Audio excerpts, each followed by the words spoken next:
اعوذ باللہ من الشیطان الرجیم بسم اللہ الرحمن الرحیم وَإِذْ نَجَّيْنَاكُمْ مِنْ آلِ فِرْعَوْنَ يَسُومُونَكُمْ سُوءَ الْعَذَابِ يُذَبِّحُونَ أَبْنَاءَكُمْ وَيَسْتَحْيُونَ نِسَاءَكُمْ وَفِي ذَلِكُمْ بَلَاءٌ مِّن رَّبِّكُمْ عَظِيمٌ صدق اللہ مولانا العلی العظیم وبلغنا نبیہ ورسولہ الکریم۔ اور جب ہم نے تم کو نجات دی فرعونیوں سے، پہنچاتے تھے تم کو برا عذاب، ذبح کرتے تھے تمہارے بیٹوں کو اور زندہ رکھتے تھے تمہاری عورتوں کو، اور اس میں آزمائش تھی تمہارے رب کی طرف سے بڑی۔ محترم احباب، سورہ البقرہ کی آیت نمبر 40 سے خاص بنی اسرائیل کو خطاب شروع ہوا ہے، اور میں نے عرض کیا تھا کہ بنی اسرائیل میں اگرچہ یہودی بھی شامل ہیں اور عیسائی بھی شامل ہیں، لیکن سورۃ البقرہ کے اندر اس مقام پر جو ایک طویل تذکرہ چلتا ہے تو وہ یہود کا چلتا ہے۔ اسرائیل حضرت یعقوب علیہ الصلاۃ والتسلیمات کا لقب تھا، اور ان کی جو اولاد ہے وہ بنی اسرائیل کہلاتی ہے۔ چوتھے سپارے کا پہلا صفحہ ہے، سورہ آل عمران کی آیت نمبر 93۔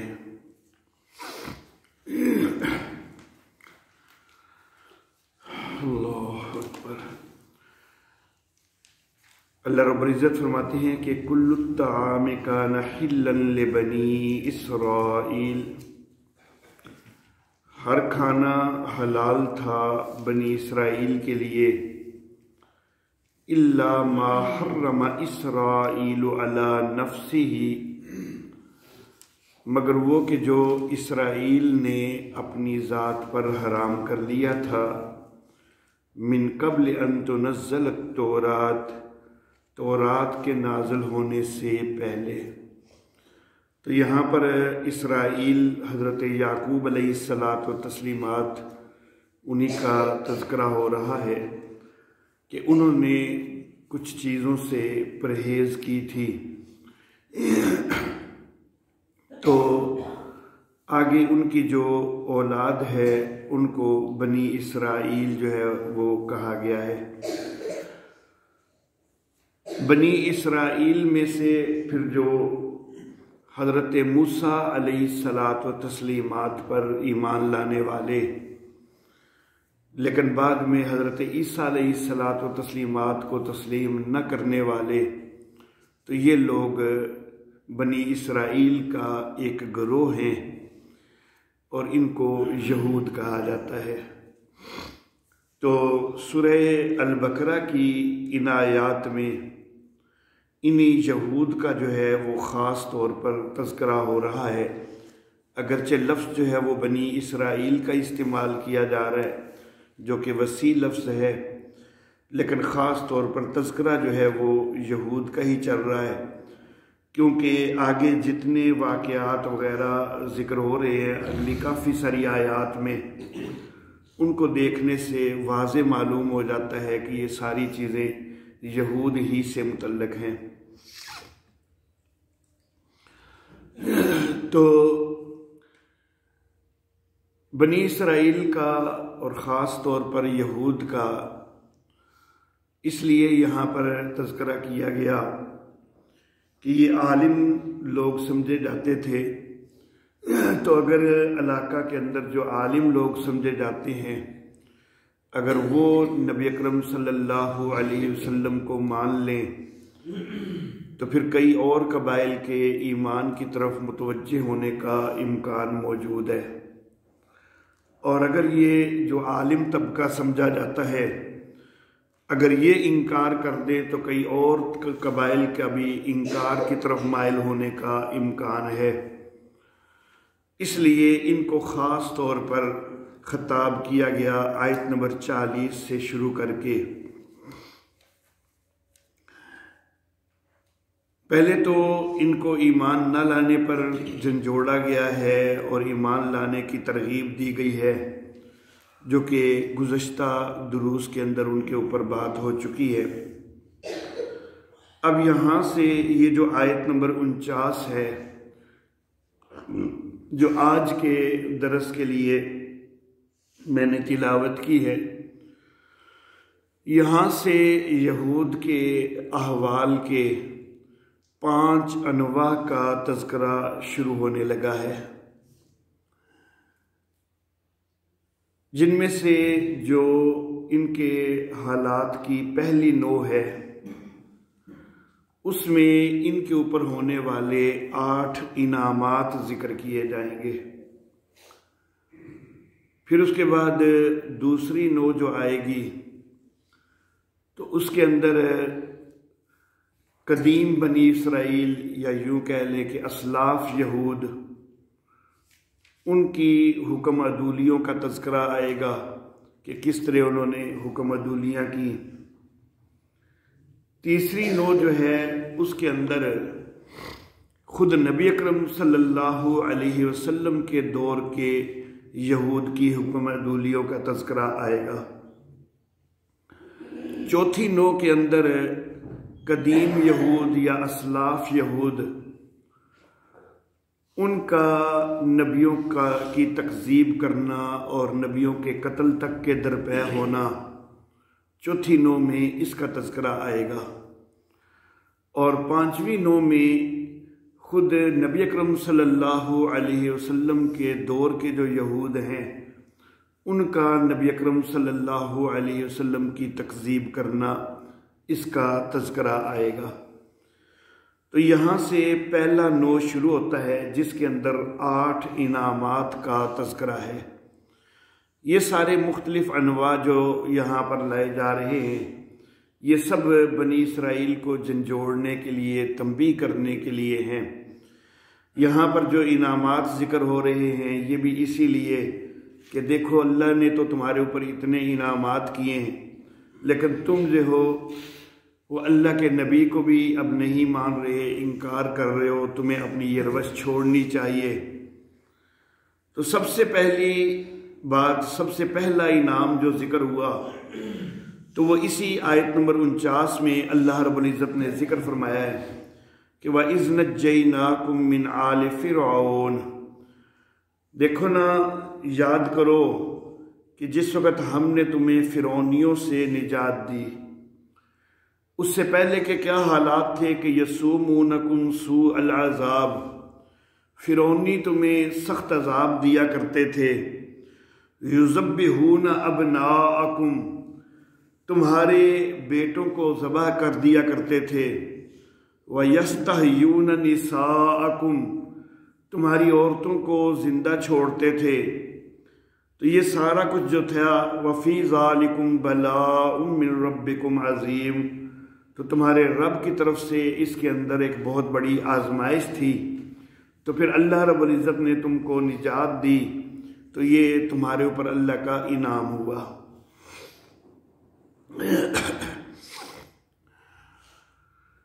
حضرت موسیٰ علیہ الصلاۃ و تسلیمات کی ولادت سے کچھ عرصہ قبل فرعون نے بچوں کے قتل کا حکم دے دیا تھا۔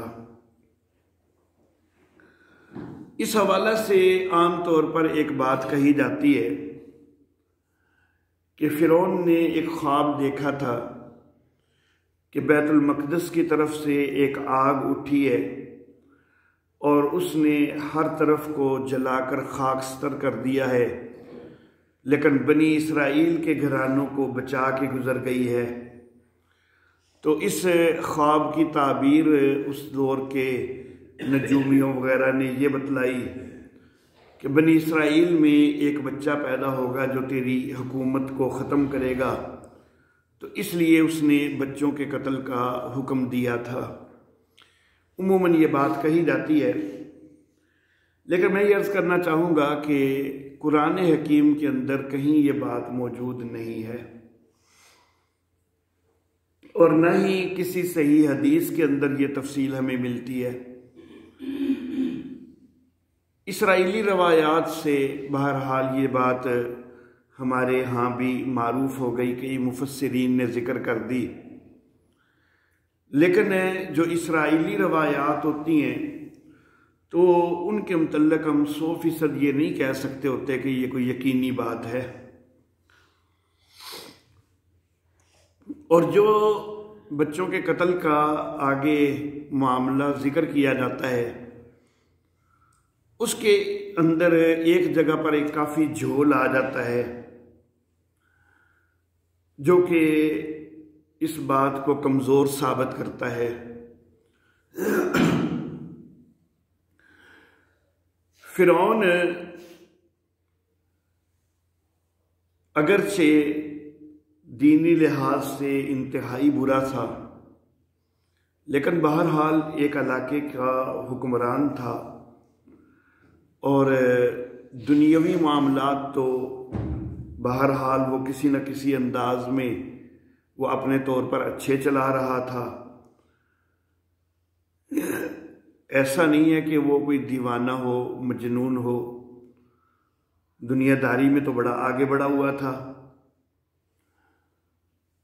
اب اگر اس کو خواب آتا ہے کہ بنی اسرائیل میں سے ایک بچہ میری حکومت کو ختم کرے گا، تو کچھ عرصہ تو وہ سارے بچوں کو مرواتا ہے، پھر اس کے جو قبیلے کے لوگ ہیں اور دربار کے لوگ ہیں تو وہ کہتے ہیں کہ اس طرح اگر سارے بچے مروا دیے گئے تو مستقبل میں ہمارے غلام کون بنیں گے، تو سارے بچے نہ مرواؤ۔ تو پھر وہ 1 سال کے بچے مروا رہا ہے اور 1 سال کے بچے چھوڑ رہا ہے، تو یہ چیز پھر بالکل عقل کے خلاف ہو جاتی ہے کہ بچہ اگر بنی اسرائیل میں پیدا ہونا ہے جس نے حکومت ختم کرنی ہے تو وہ تو اس سال میں بھی تو پیدا ہو سکتا ہے کہ جس سال کے بچے چھوڑے جا رہے ہیں، تو پھر اس نے اس طرح کا حکم کیوں دے دیا؟ تو بہرحال یہ چیز جو ہے یہ ایک بہت بڑا جھول بھی اس معاملے میں موجود ہے جو کہ اس صورتحال کو کمزور ثابت کرتا ہے۔ مولانا حفظ الرحمان سیوہاروی رحمہ اللہ انہوں نے بچوں کے قتل کی وجہ ایک اور لکھی ہے۔ انہوں نے یہ وجہ لکھی ہے اور وہ زیادہ قرین قیاس لگتی ہے کہ فرعون اور اس کے قبیلے کو یہ ڈر پیدا ہوا کہ بنی اسرائیل اس وقت تو چلو ہمارے غلام ہیں، لیکن آہستہ آہستہ ان کی آبادی بڑھتی جا رہی ہے، کہیں ایسا نہ ہو کہ ان کی آبادی زیادہ ہو تو یہ اتنا زور پکڑ لیں کہ یہ ہمارے لیے نقصان دہ بن جائیں، ہماری غلامی سے چھوٹ جائیں۔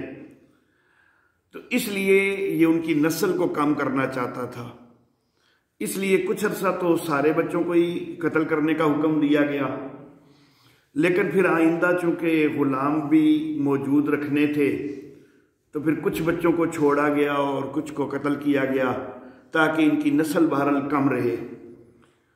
تو یہ چیز جو ہے یہ زیادہ قرین قیاس لگتی ہے۔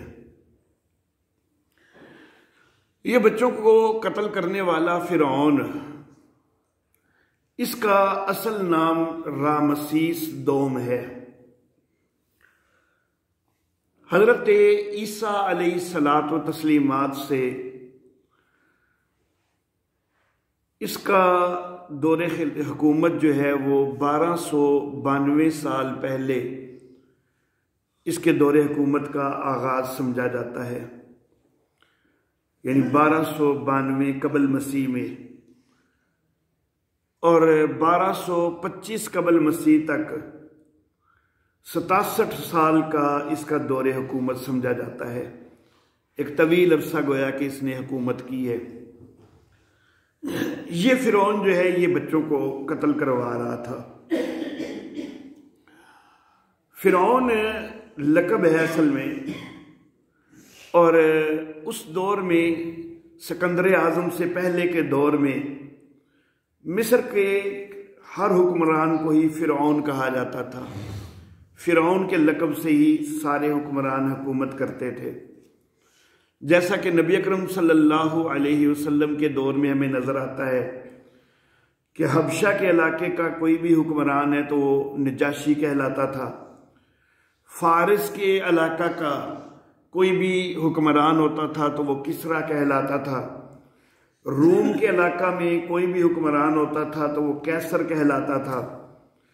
تو اسی طرح سکندر اعظم سے پہلے مصر کے اندر کوئی بھی حکمران ہوتا تھا تو اس دور میں اس کا لقب فرعون ہوتا تھا۔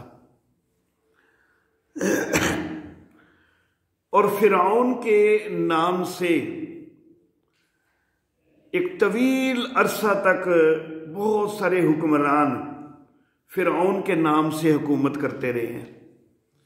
31 خاندان ہیں جنہوں نے یکے بعد دیگرے اس لقب کو اختیار کر کے حکومت کی ہے مصر پر۔ حضرت یوسف علیہ الصلاۃ و تسلیمات کے دور میں بھی فرعونوں کا ہی ایک خاندان حکمران تھا۔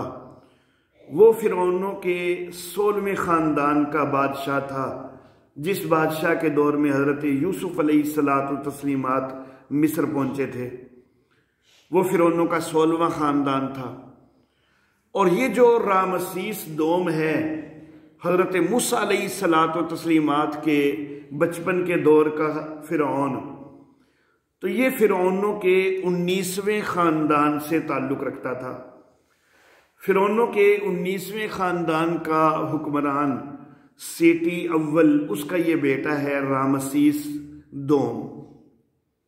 اس کے دور میں حضرت موسیٰ علیہ الصلاۃ و تسلیمات پیدا ہوئے ہیں، اور پھر آگے اس کے بعد مرینفتح نام کا حکمران، جب حضرت موسیٰ علیہ الصلاۃ و تسلیمات مدین کے علاقہ میں گئے ہوئے تھے تو اس وقت مرینفتح کی حکومت شروع ہو گئی۔ رامسیس جو ہے اس کی موت ہو گئی، اور مرینفتح جو ہے اس کا دور حکومت ہے اس کے بعد۔ اور اس دور میں حضرت موسیٰ علیہ الصلاۃ و تسلیمات واپس آئے ہیں، اور جو بحث و مناظرہ وغیرہ ہوتا رہا وہ اس مرینفتح کے ساتھ ہوتا رہا۔ غرق ہونے والا بھی وہی مرینفتح تھا۔ بہرحال اس کو غرق کرنے کے ساتھ اللہ رب العزت نے بنی اسرائیل کو نجات دی۔ تو یہ ایک اللہ کا بڑا احسان ہو گیا۔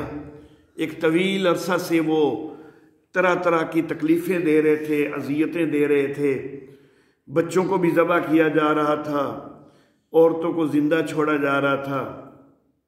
تو یہ سارا کچھ جو ہے یہ ایک آزمائش تھی۔ یہاں پر آیت مبارکہ کے اندر 3 چیزیں پہلے ذکر کی گئی ہیں نجات سے پہلے کی۔ ایک یہ کہ یسومونکم سوء العذاب، کہ فرعونی تمہیں برا عذاب پہنچاتے تھے۔ اس سے مراد یہ ہے کہ وہ کئی تکلیفیں ان کو دیتے تھے، اذیتیں دیتے تھے، ان سے کام بڑا سختی سے لیتے، لیکن ان کو سہولیات بہت نہ ہونے کے برابر مہیا کرتے۔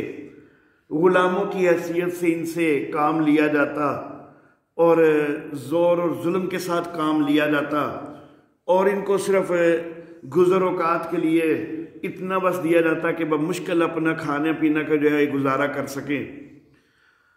دوسری چیز یذبحون ابناءکم، بیٹوں کو ذبح بھی کرتے تھے۔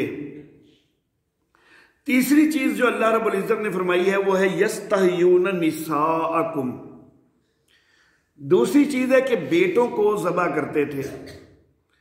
اب اس کے مقابلہ میں بیٹوں کو ذبح کیا جا رہا ہے اور بیٹیوں کو چھوڑا جا رہا ہے، تو اس کے لیے عربی میں لفظ یستحیون بناتکم بھی تو ہو سکتا ہے کہ تمہاری بیٹیوں کو زندہ چھوڑتے تھے، لیکن اللہ رب العزت نے بنات کا لفظ استعمال نہیں فرمایا بلکہ نساء کا لفظ استعمال فرمایا کہ یستحیون نساءکم، تمہاری عورتوں کو زندہ چھوڑتے تھے۔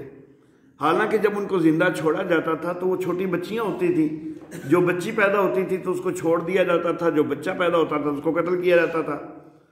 تو بظاہر تو یہ لگ رہا ہے کہ بنات کا لفظ جو ہے وہ یہاں پر ہوتا تو وہ ابنا کے مقابل میں زیادہ مناسب تھا، بظاہر یہ لگتا ہے، لیکن اللہ رب العزت نے نساء کا لفظ استعمال فرمایا ہے۔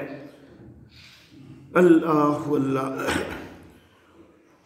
کیونکہ جس طرح یسومونکم سوء العذاب، تمہیں سخت عذاب پہنچاتے تھے، یہ بھی ایک مشقت ہے۔ یذبحون ابناءکم، یہ بھی ایک مشقت ہے۔ تو یہ جو یستحیون نساءکم ہے نا، تو حقیقت میں یہ بھی ایک مشقت تھی۔ ویسے تو بیٹیاں جو ہیں وہ زندہ چھوڑی جاتی ہیں، یہ ایک نعمت بن جاتی ہے نا بظاہر، لیکن یہی بیٹیاں جس وقت جوان ہوتی تھیں، اب بیٹیاں جوان ہو گئی ہیں لیکن بیٹے مارے جا چکے ہوئے ہیں، ان کے عمر کے بیٹے موجود کوئی نہیں ہے، تو ان کے رشتوں کا مسئلہ بن جاتا۔ تو یہ بیٹیاں جو ہیں جو زندہ چھوڑی جاتی تھیں، جس وقت زندہ چھوڑی گئیں اس وقت تو یہ کوئی مشقت کا باعث نہیں بن رہی تھی، لیکن جس وقت یہ بیٹیاں بڑی ہو کر نساء بن جاتی تھیں، جب یہ بالغ ہو جاتی تھیں، یہ عورتیں بن جاتی تھیں، تو ان کے رشتوں کے مسئلے بن جاتے تھے کہ رشتہ ان کا کدھر کیا جائے۔ خاندان کے جوان جو ہے وہ سارے مارے جا چکے ہوئے ہیں۔ اللہ اللہ، اور قبطیوں کے علاوہ یہاں پر ہے کوئی نہیں، اور قبطی ظالم ہیں، وہ ان کے دشمن ہیں، وہ ان کو غلاموں کی حیثیت سے رکھ رہے ہیں۔ وہاں پر قبطیوں کو بیٹیاں دینا یہ دل مائل نہیں ہوتا، دل گوارا نہیں کرتا، لیکن پھر دینی پڑتی ہیں۔ تو یہ مصیبت ایک بن جاتی تھی ان کے جوان ہونے پر، تو اس لیے اللہ رب العزت نے یہاں پر بنات کا لفظ استعمال نہیں کیا، کہ کیونکہ جب تک ابھی وہ بنات رہتی تھی اس وقت تک تو یہ ایک مشقت نہیں ہوتی تھی، مشقت تب بنتی تھی جب یہ بنات جو ہے نساء بن جاتی تھی۔ اللہ اللہ، آگے اللہ رب العزت نے فرمایا کہ وَفِي ذَلِكُمْ بَلَاءٌ مِّن رَبِّكُمْ عَظِيمٌ، اور اس میں آزمائش تھی تمہارے رب کی طرف سے بڑی۔ بلا کا ترجمہ میں نے آزمائش کیا ہے، لیکن بلا کا جو لفظ ہے اس کے اصل میں 3 معانی آتے ہیں، اور یہاں پر تینوں میں سے کوئی بھی معنی جو ہے وہ لگایا جا سکتا ہے، لیکن آزمائش والا معنی وہ زیادہ بہتر ہے۔ بلا کا ایک معنی نعمت بھی ہوتا ہے، بلا کا دوسرا معنی ہوتا ہے مصیبت، اور بلا کا تیسرا معنی ہے آزمائش۔ یہاں پر یہ تینوں معنی ہی لیے جا سکتے ہیں۔ اس کے لیے آیت کے ابتدائی حصے کو ہم پہلے دیکھتے ہیں کہ اس میں ابتدا میں یہ ذکر فرمایا کہ اذ نجیناکم من آل فرعون، تم کو نجات دی آل فرعون سے۔ یہ چیز آیت کے اندر ذکر تو ہوئی ہے شروع میں، لیکن یہ معاملہ بعد میں ہوا ہے۔ اس سے پہلے کا معاملہ کیا تھا وہ آگے ذکر ہوا ہے کہ تمہیں سخت عذاب دیتے تھے، تمہارے بیٹوں کو ذبح کرتے تھے، تمہاری عورتوں کو زندہ چھوڑتے تھے۔ وہ معاملہ پہلے کا ہے، آیت میں ذکر اس کا بعد میں ہوا ہے۔ نجات والا معاملہ بعد کا ہے، آیت میں ذکر پہلے ہوا ہے۔ تو 4 چیزیں کل ذکر ہوئیں، 3 چیزیں پہلے مشقت والی ہیں، اور اس کے بعد چوتھی چیز جو ہے وہ اس مشقت سے نجات والی ہے۔ اگر ہم بلا کا معنی کریں